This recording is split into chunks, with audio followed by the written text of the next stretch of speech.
Welcome to the Natural Health Podcast, where we bring awareness of sustainable health in the business hustle space. The Natural Health Podcast is perfect for the high-performing, business-minded individuals who want to work with their biochemistry to achieve optimal health. It's Wednesday, which means it's time for What Would I Do? In today's episode of Natural Health Podcast, we discuss this week's question. All questions are kept confidential. I read them and answer them as if it was me, hence why it's called What Would I Do? The information provided is not to be taken as advice and is solely for information purposes only. I am not here to cure, treat, or provide medical advice. I'm here to educate and inform you so you're able to take steps towards optimal health. Please discuss any medical issues or lifestyle changes with your healthcare professional. Let's get into today's question.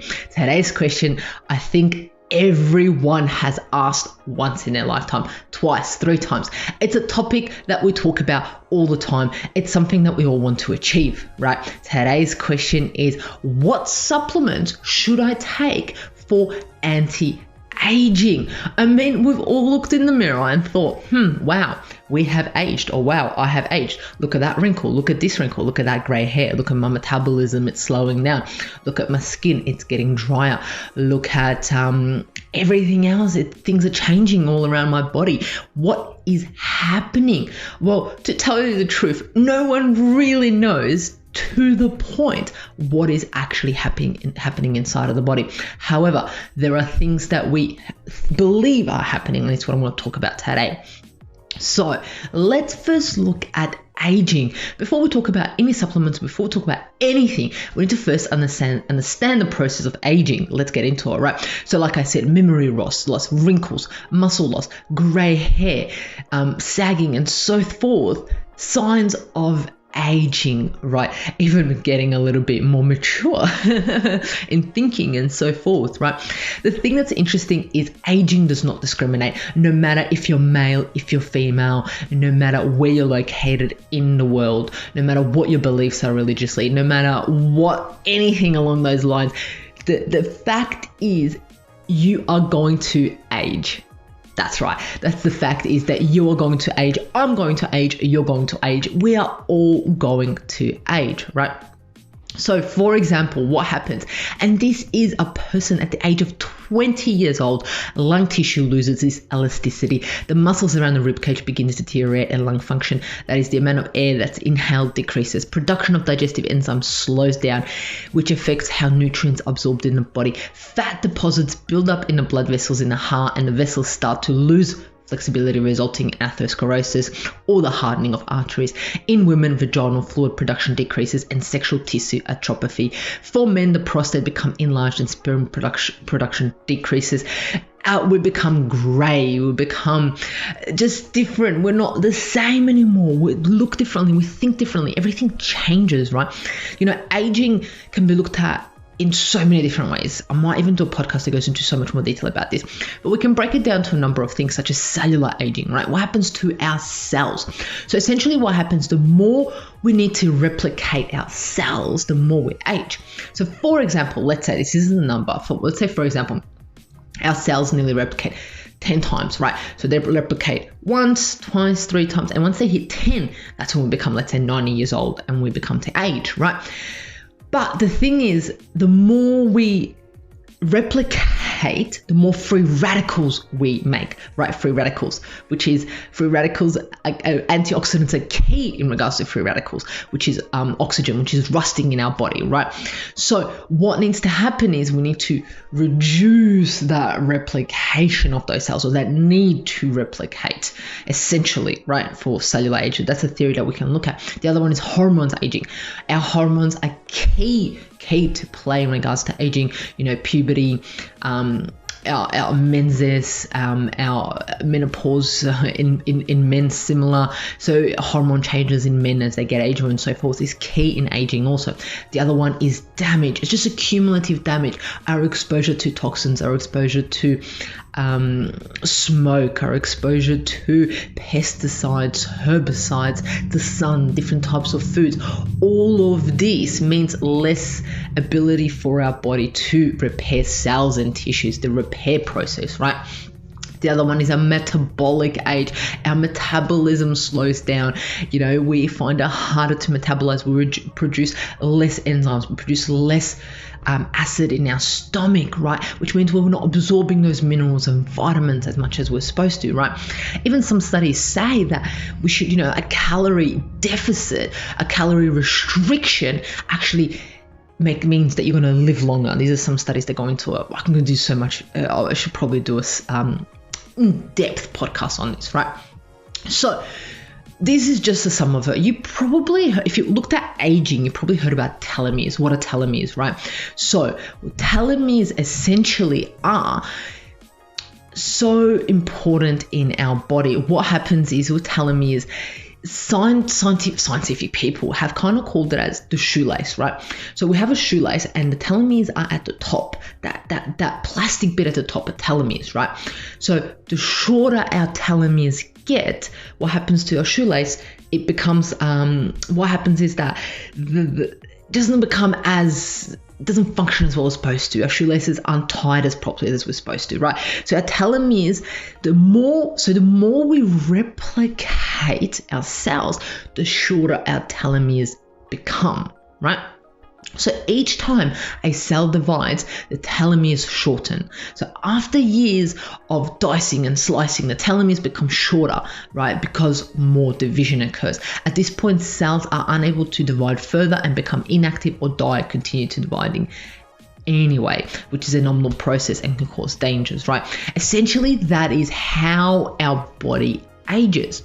One of the largest studies on data telomeres shed some light on telomeres, right, and the effects on someone's health. Researchers collected saliva examples and medical records of more than 100,000 participants. Their findings show that shorter than average telomeres length were associated with a boost in mortality risk, even after adjusting for lifestyle factors like smoking, alcohol consumption, and education that are linked to telomere length. So I actually probably am going to do a podcast that goes into telomeres and what they are and so forth. Some people may believe it's an outdated theory in regards to telomeres. There's more updated ones, but this is what I'm going to research for you, right? But let's look into your question. What are some supplements that you can take for anti-aging, right?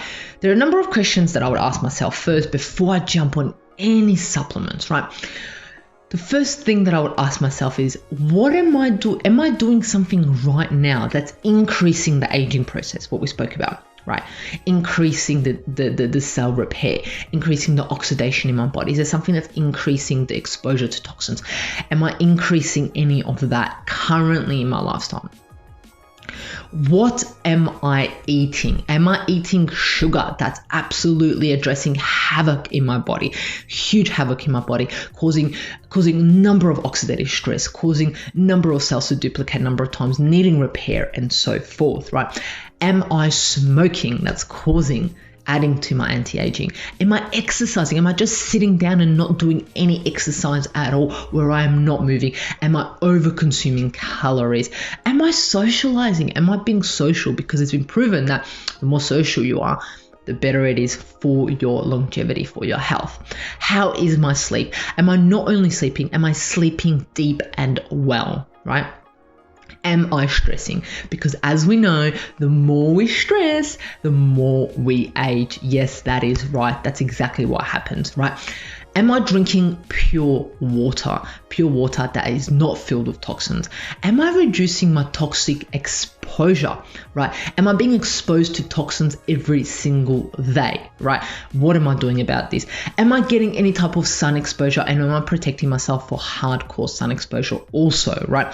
So do I have the right minerals and vitamins in my body? Adequate minerals and vitamins for my body to function the way it is supposed to? These are the questions that I would ask myself, right? Okay, and then what would I do? What I would do is, if I was smoking, number one thing is I would quit smoking. I would start exercising, get out there, because exercise has been proven to not shorten telomere health, to leave telomeres the way they are and not shorten them. Exercise has been proven to help out with this. I would start socializing, get in touch with my family, friends, start making a solid, healthy relationship with individuals around me, right? I would get to sleep, and I would sleep deep I would sleep deep and ensure I'm rested. I would ensure I'm managing my stress with meditation, with yoga, with deep breathing exercises, and any other things that would be beneficial for myself. I would ensure that my quality water is on point. My water is pure. My water is on point. I would make sure that that is the case. I would remove any toxic exposure out of my life. If I'm exposed to toxins at work, at home, electromagnetic fields, I would remove all that out of there. I would ensure that my cells aren't getting damaged with these toxins, any mold and so forth. Right? I would eat well. What does that mean? I would ensure that my insulin's not going up and down. I would ensure that my diet has the right macros, protein, good carbohydrates, good fats, all the micronutrients, zinc, magnesium, and so forth, that it is filled in there. I would ensure that I have enough minerals and vitamins for my body to function the way it is supposed to. Ensure my diet is filled with antioxidants, because these antioxidants assist with the free radical damage that is linked to anti-aging. What does that look like? A diet filled with blueberries, goji berries, artichokes, dark chocolate, which is cacao, pure cacao, tomatoes, carrots, pumpkin seeds, sweet potato, blackberries, pomegranate, broccoli, and so forth, you name it, right? After I have done all of that, that is when I would look into introducing supplements. I would not look at introducing supplements as the first line of defense for anti-aging.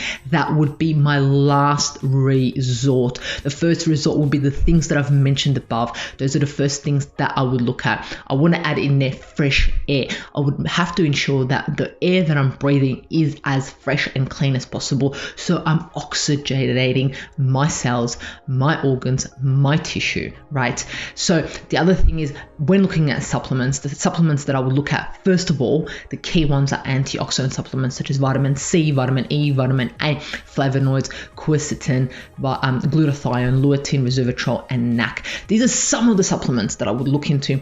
You have to talk to a healthcare professional to ensure how much you're taking, when you're taking, and what you're taking, and why you're taking, right?